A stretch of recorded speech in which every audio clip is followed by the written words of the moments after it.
for Shane. All right. You don't have to double tap, by the way. I set it up so now it's just one tap. You're good. Right. Yep. So, July 23rd, we had basketball league down in Arnold. So we take back roads over there. We played 2 basketball games and we were coming back. There were 4 guys, 4 teenage people in a truck coming back on the back roads. And it was when it was all flooding. So when we hit a T in the road, there was water over it. So of course teenage boys are gonna have a little fun and drive through the water. But it's not so fun when the car hydroplanes and starts to roll. Now, there was 3 people in the car. There was 1 person dead.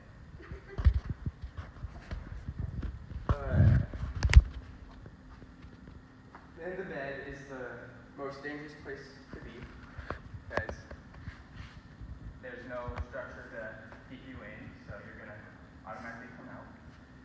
And, well, I was in the bed. But there's the driver. There's the passenger. I do not have a picture of the only person who had the seatbelt, but he's fine. And there's me. I was in the bed in the most dangerous spot, and I didn't even have a single scratch. After, when we were in the ambulance, we were joking around about what happened. Everyone was crying, and I was just enjoying myself. And I told the driver, Hunter, well, you did your job. You got me wet in the puddle. But when I was in the bed, waiting for my parents, I was kind of confused, really, because I was so confused with what was going on. One moment, I was enjoying myself, coming back home, then the next, I'm in the ambulance, going to the hospital. But when my parents came and my sister, the first thing that my dad told me was, well, at least you know that God has a plan for you. And that made me start thinking,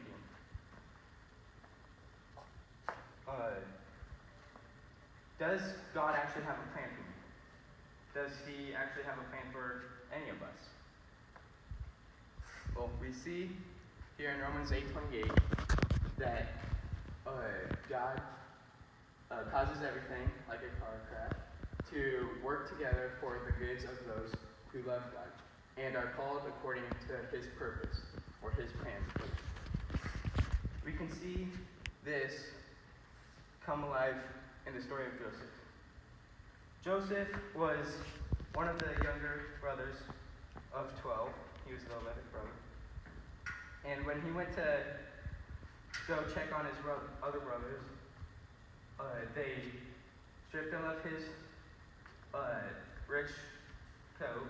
It was a rainbow-colored coat. And they threw him in a well because he was the most favored and they didn't like it. And he stayed there until some traders came by, and his brothers traded him to Egypt. But even during that, Joseph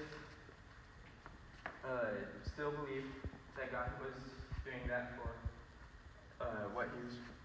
That was God's plan for him.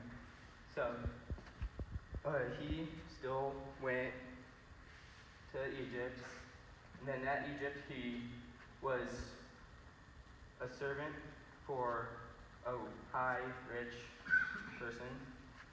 And when that high, rich person's wife tried to seduce Joseph, and Joseph declined, nope, she threw him in prison, saying that he actually did, and actually raped her. So Joseph was in prison for 2 years, and he still trusted that that was God's plan.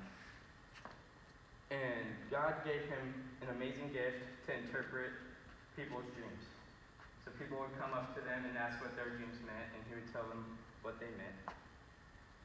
And it came out that Pharaoh had these two dreams that he did not know what they meant.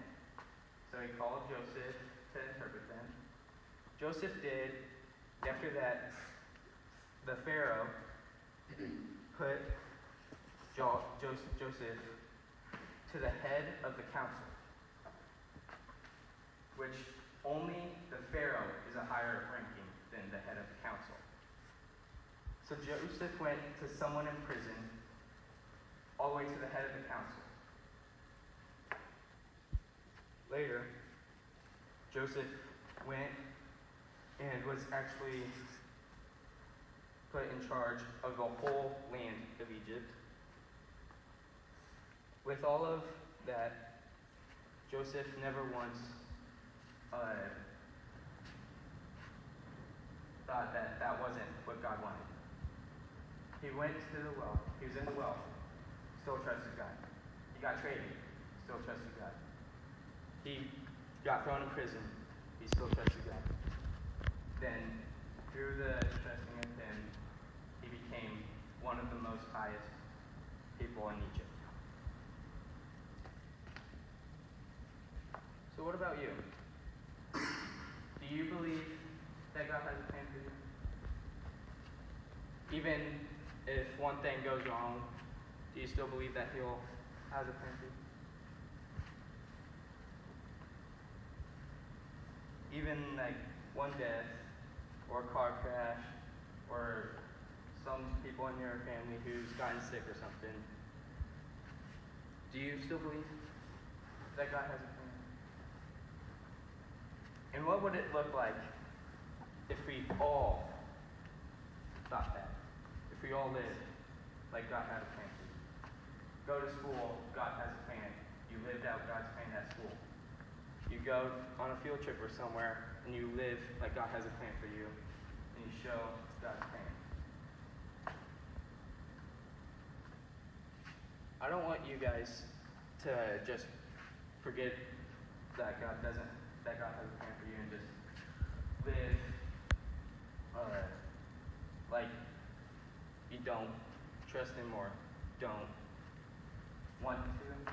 I want you to go out and actually show God's plan. Show God's plan in your life and try to show God's plan in other lives. Let's pray.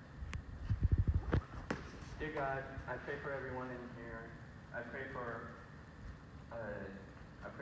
that you will show everyone's plan for their lives. I pray that you will help. I pray that you'll show your plan through everyone's lives. And I hope that you use them like you want them.